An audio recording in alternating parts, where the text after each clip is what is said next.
আবল তাবল কথাবার্তা বলতে থাকে। আবার আপনার কাছে চিঠিও দিচ্ছে দেখলাম, খোলা খোলা চিঠি আর কি। এটা খারাপ আর কি, একটা ইয়ে আর কি। না, খুব উপদেশটা বানাও দিন আমি এক নজর পড়ে ফেলাই দিচ্ছি। আমার উপদেশটা লাগবে না, এই দেশটা আমার বাপের, আমার বাপ স্বাধীন করে দিয়ে গেছে, আমি জানি এই দেশটা আমি চিনি।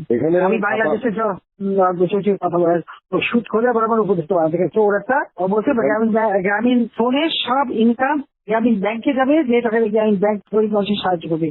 আর এই কথা করে আমার কাছে ওই গ্রামীণ ফোনের ব্যবসা দিয়ে এই মুহূর্তে 1 টাকা পর্যন্ত গ্রামীণ ব্যাংকে দেয় নাই। আমি 400 কোটি টাকা গ্রামীণ ব্যাংকে দিচ্ছি, 400 কোটি টাকা।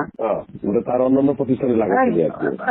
না, তখন গ্রামীণ ব্যাংক গ্রামীণ ব্যাংক তখন শেষ হয়ে চলে যাচ্ছিল, ওর বদলতে গ্রামীণ ব্যাংক মাঠে বসে গেছিল।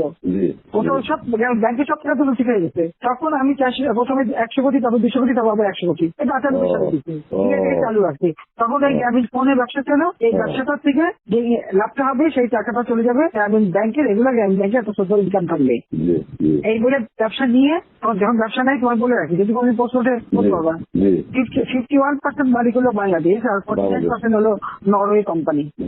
আর এখন যে দেখো সব সে ব্যস্ত নরওয়ে কোম্পানির কাছে, তার নিজের কাছে বোধ হয় 10 বা 15% মতন হয়তো থাকতে পারে, সমস্ত সে বেঁচে ফেলছে। আর 1 টাকা কোনোদিন গ্রামীণ ব্যাংকে এখান থেকে দেয় নাই। আর আমরা সবকিছু ফ্যাসিলিটি তাকে দিচ্ছিলাম, রেলওয়ে, ফাইবার অপটিক ব্যবহার থেকে শুরু করে সবকিছুতে তাকে সুযোগ দেওয়া হয়েছিল। গ্রামীণ ফোনটা তো হ্যাঁ, অন্যদের থেকে সে সব থেকে বেশি সুবিধা পাইছে। চোর একটা রক্ত চুষে খাইছে সব।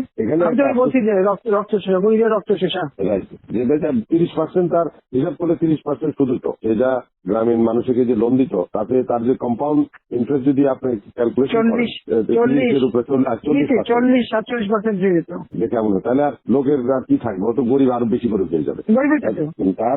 হিলারি ক্লিন্টনে তোমার ইচ্ছা যাও না, হিলারি ক্লিন্টনে নিয়ে গেছিল যশোরে, তার হাত দিয়ে মানে ব্যাংকে ঋণ দেওয়ালো। এরপর সেই লোকগুলি সাধারণ গরিব লোক, হরিজন গ্রুপ, তারা ওই এলাকায় আর থাকতেই পারে নাই, কারণ ওই ইন্টারেস্ট দিতে দিতে দিতে তার ফকির হয়ে নিজের যে বাড়িঘর ভিটা মাটি তাও কেড়ে নিয়ে গেছে। তারপর তারা ওই এলাকা থেকে হারাই গেছে। দেন আমি খুঁজছি, একজনের পাশে খাগড়াছড়ি, সেখানে যে এসে কাজ করে খায়, আর একজন কোথায় নির্ভর মাইনে দিয়ে আসবো কোথায়, যে এরা ওই পরিবার সদস্য